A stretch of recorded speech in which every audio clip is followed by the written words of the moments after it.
What's up, ladies and gentlemen? Accolonn here, and of course, welcome back to the Smackdown. No, I'm not actually smacking anyone down today. I'm just going to be talking to you guys. So it's going to be a bit more of a talking head video. If you like talking head videos, or you just enjoy my videos in general, spank that little like button like it's your stepsister. What? No, really, just slap it. It helps the channel. But we're going to be talking about 10.1. We're going to be talking about something very specific in 10.1 because, as you can imagine, whenever World of Warcraft brings out new content, there are those that go, damn, this is good. And then there are those that just go, and we're talking to the group that goes, at the minute. Yeah, there's a group that's very upset about World of Warcraft and the 10.1 storyline. So we're going to be talking about all of that and more in today's video. If you're a patron, a YouTube member, or a Twitch sub, thank you so much for your support. It means the absolute world to me. More on how to support the channel right at the end of this video. 10.1 launches, and I want to be honest with all of you because I get this question quite often. I've been loving World of Warcraft so far. I've been loving the way the story is handled. I've been loving the way the world is handled. I've specifically been liking the pace and the rollout of content. Now, as I've said in previous sort of shows and stuff, I am a little worried about the future. So I'm a little worried about 11.0, 12.0. Can Blizzard keep up this insane schedule of content release? And if they can, hey, good job, Blizzard. But I'm not sure. It is fast, right? It's so fast, really, that it's hard to even complain about not having something to do. But with 10.1 launching, we now have a lot of deep insights into Wrathion, Accolonn, and Abyssian, the Black Dragonflight, and very specifically Nalfarian and his position and his place within this. Now, as you can imagine, there's really two reasons why people are currently outraged by Wrathion's writing, specifically. Sort of group number one, well, let's just call it group number A. So the first group, man, that good job, Accolonn, on literally 3 different ways of just saying the first group. Never mind. We'll just call it the first group. So the first group basically contest that Blizzard is actively destroying Wrathion's character in order to elevate Abyssian's character. This is a complaint that we had specifically during Shadowlands, but also BFA had some semblances of this, and it is a tactic that is oftentimes used. It's a lazy tactic by writers that is oftentimes used. You want to create a new hero, and the way you create this new hero is by shitting on your old ones. In Shadowlands, for example, Blizzard did this with Bolvar, where Bolvar was first and foremost easily overpowered by Sylvanas. Even though he is the Lich King, he should be quite powerful. Sylvanas overpowered him like it was nothing. For the people, this was a pretty big problem. And then, of course, again, Bolvar with Kalia and Talia, where Bolvar is turned almost into the sniveling little bitch, right? So that Blizzard can elevate Talia and Kalia within the story. And Bane was another perfect example of a character basically being used as a pathetic plot tool that is so weak and so useless that the character can literally not do anything, simply because Blizzard wanted to highlight the power and the strength of Tyrande. So Blizzard is by no means innocent in all of this. It's not like Blizzard haven't done this in the past, and people are feeling like with Wrathion, that's what Blizzard is doing right now again. The other thing that people sort of is accusing the writing staff of, so this is sort of like the second group, both of them very unhappy with Wrathion's character progression, but the second group don't really feel like Blizzard is destroying Wrathion's character so that they can build a third character up. It's more a case of they think Blizzard have sort of erased all of the character development that Wrathion has been through and has gone through, and is now just sort of rewriting Wrathion as something that he was never before, forgetting all the hero and heroic feats of Wrathion in the past. That's the two groups. And I'm going to talk very specifically about both of those groups at the same time because their complaints really is exactly the same. And if you are in one of those two groups, I want you to know you're absolutely wrong. allow me to arrogantly explain this. Wrathion, as a character, has always been a relatively interesting one. Morally, very, very grey.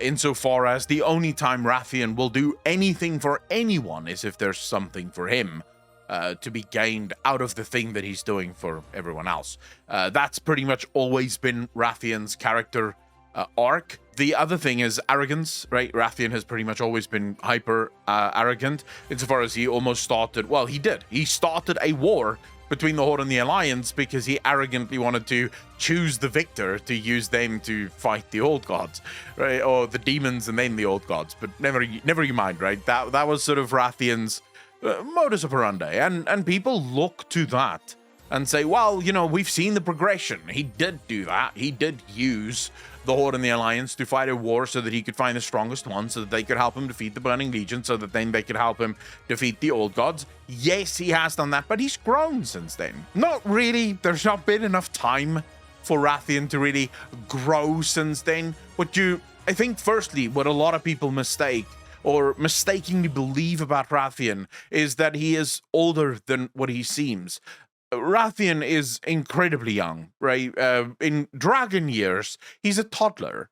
He's very, very young. And while, yes, he might be playing with the big dragons, you can see, first and foremost, on the size of his dragon, he's much, much smaller than both Abyssian and Sibelian. Still very impulsive, and especially for dragons that live thousands upon thousands of years, Wrathion is still very much a child. So I would argue anyone that's sort of thinking Wrathion has had immense character progression needs to remind themselves that the younger you are, the less likely character progression is to stick. And it might take you much longer, especially in dragon years. It could take much, much longer for dragons to really grow up. To the point of Wrathion and Sibelian's writing here, we see them bickering a lot. We see them clashing heads a lot. We see them actually causing a lot of the trouble that we then have to clean up, because both of them are trying incredibly hard to prove themselves as the quote-unquote aspect in waiting. That's exactly it, and that's the thing that most people seem to be missing. Both Wrathion and Sibelian, for the first time in their entire lives, have a challenger to their throne. So to everyone that's sort of going, this isn't Wrathion, why is Wrathion acting like this? Up until now, up until really Dragonflight, the only Wrathion we ever got to see was a Wrathion with a clear line of succession to aspecthood. There was no one standing in his way, standing between him and the ultimate prize. It was a foregone conclusion. He was going to be the aspect. And suddenly, out of nowhere, arrives another black dragon. One that is first and foremost older than what Wrathion is. So that right there gives him a bit more of a clear line to the throne, since Sibelian is also the child of Nalfarian. So Wrathion cannot claim that, well, I come from the clutch directly from Nalfarian, because so does Sibelian, right? And so does Abyssian, but never mind that. Sibelian also comes with a pretty large following of black dragons, who are more than willing to follow Sibelian. Wrathion understands this. So the Wrathion you're seeing right now isn't the Wrathion of 2 expansions ago, or even an expansion ago. The Wrathion you're seeing right now is a Wrathion that for the first time ever do not quite know what he is supposed to do. He knows that he has to prove himself. He has to prove that he is the most powerful, that he is the clear choice for becoming aspect. And the only way he can do that is by being the strongest, is by being the fastest, is by being the most assured of what is to be done next. And this is really well shown within the writing. Blizzard is doing an incredible job of showing that within the writing, where both Sibelian and Wrathion will make rash decisions. They will make decisions way too fast and with way too little information. An aspect would know what to do, right? And so they have to know what to do, even though A true leader would admit when they do not know what to do and when they maybe need a little bit of help. And then the third thing that I want people to remember is Blizzard is also, seemingly in my opinion, trying to show this sort of the friendly fire between brothers, right? That banter, that pulling each other's souls out of their bodies, that constant sort of, you're conniving, but it is my brother, right? I love my brother, but I also hate my brother. And anyone that's ever had siblings will understand this inherently. Me and my brothers would fight non-stop about the silliest little things.